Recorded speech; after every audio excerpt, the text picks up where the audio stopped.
Hi, hello. This is Tapan Mohanty, your English trainer. Today I am with a very good topic. In this topic, I will teach you few sentences. Those sentences are related to quarrel. ତୁମେ ସମସ୍ତେ ଝଗଡ଼ା ଲାଗୁଥିବା ସମୟରେ ଯେଉଁ ସବୁ ବାକ୍ୟ ତୁମେ ଓଡ଼ିଆରେ କୁହ ସେ ସବୁକୁ ଆଜି ମୁଁ ତୁମକୁ ଶିଖେଇବି ଇଂଲିଶରେ। ତୁମେ କେମିତି ଇଂଲିଶରେ ସେ ସବୁ ବାକ୍ୟକୁ କହିପାରିବ ଆଜି ମୁଁ ତୁମକୁ ସେ ସବୁ ଶିଖାଇବି। ଆଉ ଗୋଟେ କଥା ମନେ ରଖିବ, ଏଇ ଭିଡିଓଟି କେବଳ ଯୁକ୍ତ 2ର ଷ୍ଟୁଡେଣ୍ଟସ୍ ମାନଙ୍କ ପାଇଁ ନୁହଁ, ଏଇ ଭିଡିଓଟି ସମସ୍ତଙ୍କ ପାଇଁ। ଏଇ ଭିଡିଓଟି ସବୁ ଷ୍ଟୁଡେଣ୍ଟସ୍ ମାନଙ୍କ ପାଇଁ ଯେଉଁମାନେ ଜବ୍ ଖୋଜୁଛନ୍ତି, ଯେଉଁମାନେ ଜବ୍ ପାଇସାରିଲେଣି, ଆଉ ଯେଉଁମାନେ ପାଠ ଏବେ ପଢୁଛନ୍ତି, ସମସ୍ତଙ୍କ ପାଇଁ ଏ ଭିଡିଓଟି ପ୍ରଯୁଜ୍ୟ। କାହିଁକି ନା ଏ ଭିଡିଓଟି ହେଉଛି ଗୋଟେ ସ୍ପୋକେନ୍ ଇଂଲିଶର ଭିଡିଓ। ସେଇ ସ୍ପୋକେନ୍ ଇଂଲିଶର ଭିଡିଓରେ ତମକୁ ଆଜି ବହୁତ କଥା ଶିଖିବାର ଅଛି, ଆଉ ମୁଁ ତୁମକୁ ଆଜି ବହୁତ କଥା ଶିଖେଇବାର ଅଛି। ତ ପିଲାମାନେ ଆମେ ଷ୍ଟାର୍ଟ କରିବା। ବୁଝିପାରିଲ କି ନାହିଁ? ଆମେ କ'ଣ ନା ଆମେ ଷ୍ଟାର୍ଟ କରିବା। କୋଉଟା ଥିଲା ଛୁଆମାନେ? ନା କ୍ୱାରେଲଟା।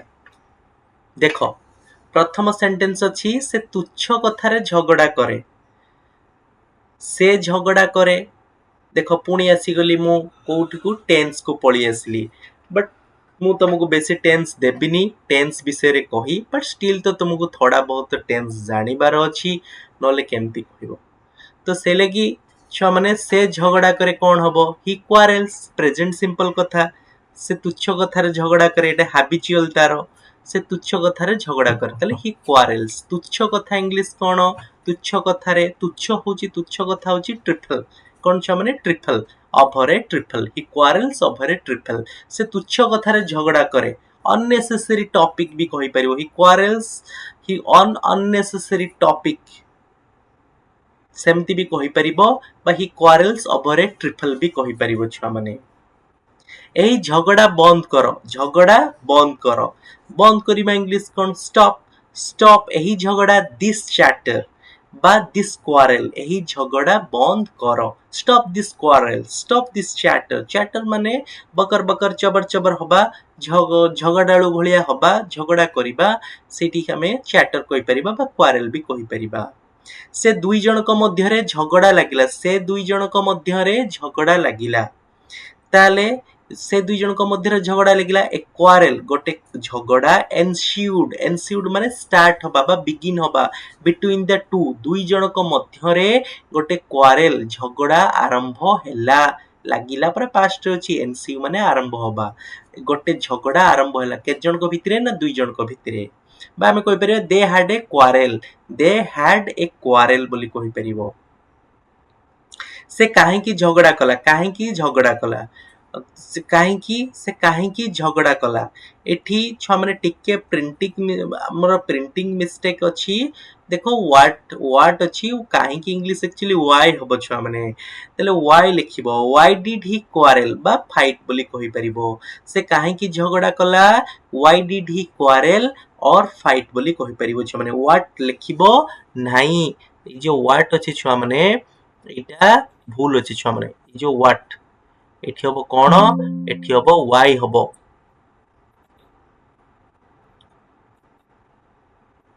ବୁଝିପାରିଲ କି ନାହିଁ ଛୁଆମାନେ? ଆଶା କରୁଛି ବୁଝିପାରିଥିବ। Why did he quarrel or fight. ତାପରେ ମୁଁ କାହିଁକି ଏ ଝଗଡ଼ାରେ ପଡ଼ିବି? ମୁଁ କାହିଁକି ଏ ଝଗଡ଼ାରେ ପଡ଼ିବି? କାହିଁକି ଆସିଲା? ଏଇଟା କ୍ୱେଶ୍ଚନ ପଚାରୁଛି। ୱାଇ ଝଗଡ଼ାରେ ପଡ଼ିବି। ପଡ଼ିବା ଉଚିତ ମାନେ ତାର ଅର୍ଥ ମୁଁ କାହିଁକି ଏ ଝଗଡ଼ାରେ ପଡ଼ିବି ବା ମୁଁ କାହିଁକି ଏ ଝଗଡ଼ାରେ ପଡ଼ିବା ଉଚିତ। ୱାଇ ସୁଡ୍ ଆଇ, ମୁଁ ପରା ଆଇ। ଇନଭଲ୍ଭ ମାନେ ପଡ଼ିବା। ତମେ କହିବ ସାର୍ ପଡ଼ିବା ଇଂଲିଶ ଫଲ୍ ପରା। ନାଇଁ, ମାନେ ଆ ଭିତରେ କାହିଁକି ମୁଁ ପଶିବି। ୱାଇ ସୁଡ୍ ଆଇ ଇନଭଲ୍ଭ, କାହାକୁ? ନିଜକୁ। ୱାଇ ସୁଡ୍ ଆଇ ଇନଭଲ୍ଭ ମାଇସେଲ୍ଫ, କୋଉଥିରେ? ଏହି ଝଗଡ଼ାରେ। ଇନ୍ ଦିସ୍ କ୍ୱାରେଲ ଛୁଆମାନେ। ତାହେଲେ ବୁଝିପାରିଲ, ସୁଡ୍ଟା ଗୋଟେ ଛୁଆମାନେ ଉଚିତ ଅର୍ଥରେ ବ୍ୟବହାର କରାଯାଏ। ଏଠି ଗୋଟେ ମଡେଲ ଭର୍ବ, ଏଠି ଆମେ ସେକୁ ବ୍ୟବହାର କରିପାରିବା। ମୁଁ କାହିଁକି ଏ ଝଗଡ଼ାରେ ପଡ଼ିବି, ତାର ଓଡ଼ିଆ ଏମିତି ବି ହବ। ମୁଁ କାହିଁକି ଏ ଝଗଡ଼ାରେ ପଶିବି, ବା ମୁଁ କାହିଁକି এই ঝগড়াରେ ପଡ଼ିବା ଉଚିତ କି বা ପଶିବା ଉଚିତ କି ଏମିତି ଓଡ଼ିଆ ହବ ସେ ଓଡ଼ିଆର ଆର ଗୋଟେ ହିଁ answer why should I involve myself in this quarrel ତାର ଗୋଟେ ହିଁ English why should I involve myself ନିଜକୁ କାହିଁକି ପଶେଇବି ବା ପଡ଼ିବି ଯାହା କହୁଛି why should I involve myself in this quarrel ଏହି ଝଗଡ଼ାରେ। ତାପରେ ଦେଖିବା କଣ ଅଛି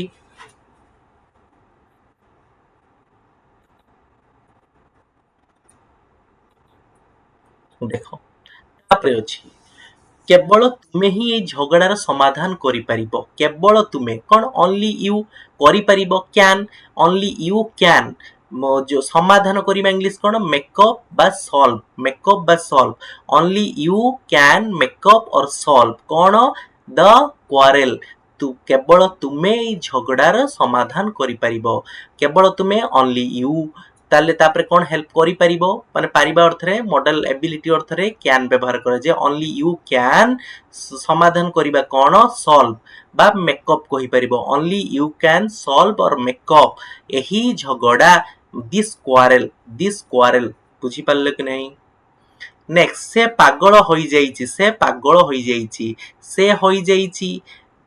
କଣ ପାଗଳ ଇଂଲିଶ କଣ କ୍ରେଜି କହିପାରିବ ବା ମେଡ୍ କହିପାରିବ ଛୁଆ ମାନେ ଏଠି ଯୋଉ ସ୍ପେଲିଂ ଅଛି ମେଡ୍ ଏ ସ୍ପେଲିଂ ଭୁଲ ଅଛି ଛୁଆ ମାନେ ତମେ MAD ମ୍ୟାଡ୍ ବୋଲି କହିବ ମେଡ୍ ନୁହଁ ମ୍ୟାଡ୍ MAD ହଉଛି କଣ ଛୁଆ ମାନେ ମ୍ୟାଡ୍ ଏଇ ଯୋଉ ସ୍ପେଲିଂ ଇଟା ହବନି ଛୁଆ ମାନେ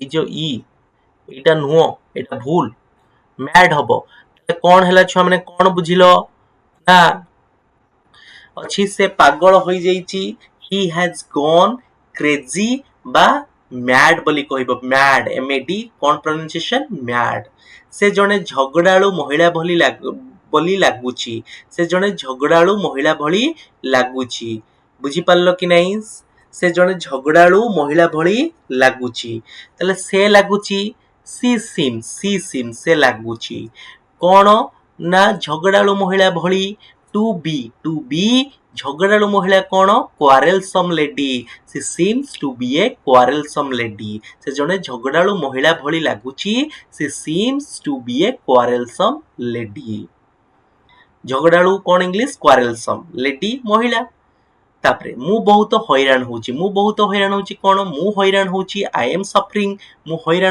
suffering କଣ a lot ମୁଁ ବହୁତ ହଇରାଣ ହଉଛି ବା I am very troubled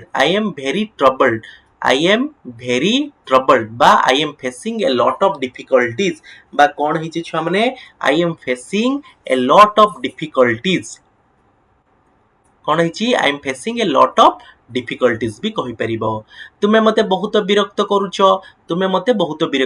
ତୁମେ ବିରକ୍ତ କରୁଛ କଣ you are annoying କହିପାରିବ you are irritating କହିପାରିବ you are disturbing କହିପାରିବ ତାପରେ ବହୁତ କାହା କରୁଛ ନା ମତେ you are annoying me you are disturbing me you are irritating me ତାପରେ କଣ ହେଇପାରିବ ବହୁତ a lot you are annoying me a lot you are disturbing me a lot you are ଆଉ ଗୋଟେ କଣ ହେଇପାରିବ ଛୁଆ ମାନେ you are जो ରହୁଛି irritating me a lot ବୋଲି କହିପାରିବ ମୋ ଉପରେ ଚିତ୍କାର କରନି ଇଂଲିଶ କଣ don't shout କାହା ଉପରେ ମୋ ଉପରେ don't shout at me shout at ଗୋଟେ phrasal verb ଛୁଆ ମାନେ ତ shout at କହିବ don't shout at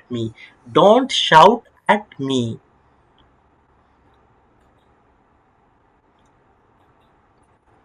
ତାପରେ next ଏଠାରେ ଅଯଥା ହଙ୍ଗାମା କରନି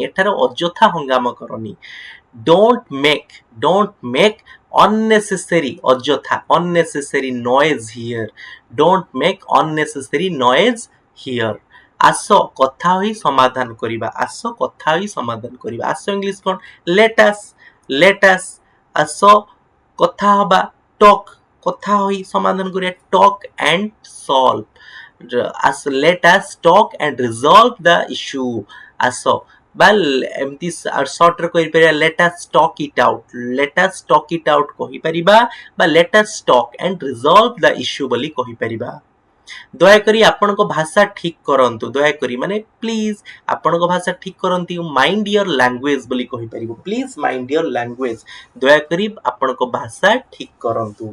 ସେମାନେ ବିଲେଇ ଓ କୁକୁର ପରି ଝଗଡା କରନ୍ତି, ସେମାନେ ଝଗଡା କରନ୍ତି ଦେ କ୍ୱାରେଲ ଲାଇକ କୋଉ ଭଳିଆ cat and dog, then they quarrel like cats and dogs ବୋଲି ଆମେ କହିପାରିବା, ବିଲେଇ କୁକୁର ଭଳିଆ। ଆସନ୍ତୁ ଏଇ କଥାକୁ ଆଉ ଅଧିକ ନ ବଢାନ୍ତୁ, ହେଲା କି ନାଇଁ, ଆସନ୍ତୁ ଏଇ କଥାକୁ ଆଉ ଅଧିକ ବଢାଇବା ନାହିଁ ବୋଲି ସେ କହୁଛି। ତାହେଲେ ଆସନ୍ତୁ ଲେଟ୍ ଆସ୍ ନଟ୍ ଷ୍ଟ୍ରେଚ୍, ଷ୍ଟ୍ରେଚ୍ ମାନେ କଣ, ବଢେଇବା, ନେଗେଟିଭ ରେ କରିବା ନା, ନ ବଢେଇବା, ହେଲା କି ନାଇଁ, ଲେଟ୍ ଆସ୍ ନଟ୍ ଷ୍ଟ୍ରେଚ୍ କଣ ଏଇ କଥାକୁ, ଦିସ୍ ମ୍ୟାଟର ବା ଦ ମ୍ୟାଟର ଫର୍ଦର ମାନେ ଆଗକୁ, ଲେଟ୍ ଆସ୍ not stretch this matter further, let us not stretch this matter ଲେଖ ବା the matter ଲେଖ further ମାନେ ଆଗକୁ। ଆପଣ ସର୍ବଦା ଏମିତି ଛୋଟ ଛୋଟ କଥାରେ ମୋ ସହିତ କାହିଁକି ଝଗଡା କରନ୍ତି, କାହିଁକି ଆସିଗଲା ପୁଣି କ୍ୱେଶ୍ଚନ ରେ ଅଛି, ତାହେଲେ କଣ ହବ, why do you କାହିଁକି ଝଗଡା କରନ୍ତି, ତାହେଲେ ପ୍ରେଜେଣ୍ଟ ସିମ୍ପଲ ସବୁବେଳେ ଏଟା ଗୋଟେ ହାବିଚୁଆଲ ରହୁଛି, ତାହେଲେ why do ଆପଣ ଇଂଲିଶ କଣ you, why do you ସବୁବେଳେ ଇଂଲିଶ କଣ always, always ରହିଲା ପିକେ କ୍ୱାରେଲ ମାନେ ଝଗଡା କରିବା, ପିକେ କ୍ୱାରେଲ ୱିଥ ମି ମୋ ସହିତ ଓଭର ସଚ୍ ସିଲି ଥିଙ୍ଗସ ମାନେ ବେକାର ବେକାର ଜିନିଷ, ସିଲି ମାନେ ବେକାର, ଅନନେସେସରି ଥିଙ୍ଗସ ରେ ଆପଣ କାହିଁକି ସବୁବେଳେ ମୋ ସହିତ ଝଗଡା କରନ୍ତି ବୋଲି କହୁଛି। ବୁଝିପାରିଲ ଛୁଆ ମାନେ, ଆପଣ ସର୍ବଦା ଏମିତି ଛୋଟ ଛୋଟ କଥାରେ ମୋ ସହିତ କାହିଁକି ଝଗଡା କରନ୍ତି, ସେମାନେ ବିଲେଇ ଓ କୁକୁର ପରି ଝଗଡା କରନ୍ତି।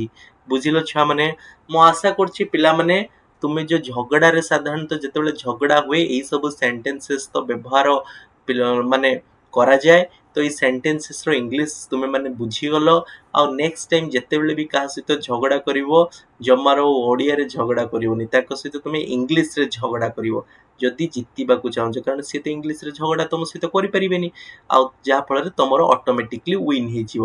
ତ ସେଇ ଲାଗି ଛୁଆ ମାନେ ଆକୁ ଭଲ ସେଇ ଭିଡିଓକୁ ଦେଖିଦବ, ନେକ୍ସଟ ଟାଇମ ଯାହା ସହିତ ବି ଝଗଡା କରିବ ଟୋଟାଲି ଇଂଲିଶରେ ହିଁ ଝଗଡା କରିବ। ଠିକ ଅଛି ଛୁଆ ମାନେ, ତା ପୂର୍ବରୁ ମୁଁ ଯିବା ପୂର୍ବରୁ ଆଜି ପୁଣି ଆଉ ଥରେ କହୁଛି, ଯୋଉମାନେ ଏସବୁ ଭିଡିଓକୁ ଦେଖୁଛ, ଆଉ ଯଦି ତୁମକୁ ଏଇ ଭିଡିଓଟି ଭଲ ଲାଗିଲା ତାହେଲେ ନିଶ୍ଚିନ୍ତ ଭାବରେ ଚ୍ୟାନେଲକୁ ସବସ୍କ୍ରାଇବ କରନ୍ତୁ, ଆଉ ଭିଡିଓକୁ ସେୟାର କରନ୍ତୁ, ଆଉ ଲାଇକ୍ କରନ୍ତୁ। ତ ପୁଣି ଦେଖାହବ ନେକ୍ସଟ ଭିଡିଓରେ, ପୁଣି ଦେଖାହବ। ତ ଆଜି ପାଇଁ ମୁଁ ରହୁଛି, till then bye bye, see you, ଜୟ ଜଗନ୍ନାଥ।